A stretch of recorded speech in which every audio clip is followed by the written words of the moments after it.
Yesterday we discussed this, and we said that Israel's chief or police commissioner said that he would recommend indictment charges on one of the cases against Netanyahu, focusing on corruption and bribery allegations. Netanyahu didn't care for it, didn't mince his words, and came out very strongly against that.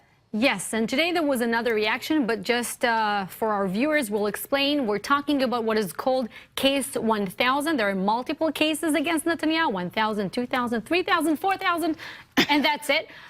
So this case is the illicit gifts scandal in which allegedly Netanyahu and also his wife Sarah are accused of accepting expensive gifts from billionaires in exchange for political favors. So in this particular case, the police is likely to recommend indictment as early as next week.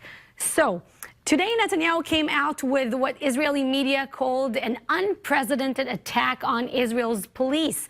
It came after Police Commissioner Roni El-Sheikh said in a TV interview that powerful elements had tried to collect information about police officers involved in the investigations against the Prime Minister. He implied that Israel's Prime Minister, Netanyahu, hired investigators to go after the investigators that are investigating him. And by the way, today, Israel's Channel 10 reported that these elements are foreign elements, European elements. It keeps getting complicated. So here's what Netanyahu... What a tangled web we weave here. And of course, Tal, this is basically about cigars and alcohol. These are... Champagne. All right, champagnes and alcohol. So yes, this is what this is about.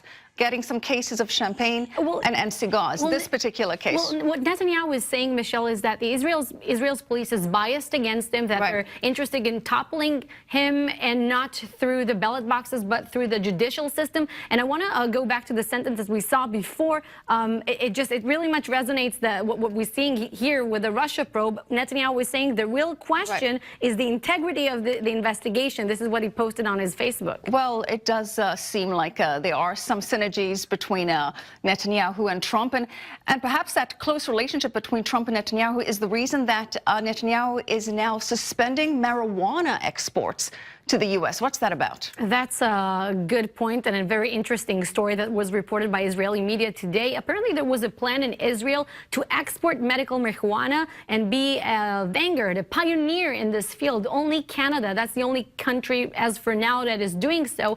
And Netanyahu spoke with ministers of finance and agriculture, and apparently he told them that he wants to put this plan on hold because he talked to President Trump, and he is very much against legalization of marijuana. So apparently Israel might lose a lot of money over it. Yeah, about $4 billion was the projected annual income. Tal Heinrich, thanks so much.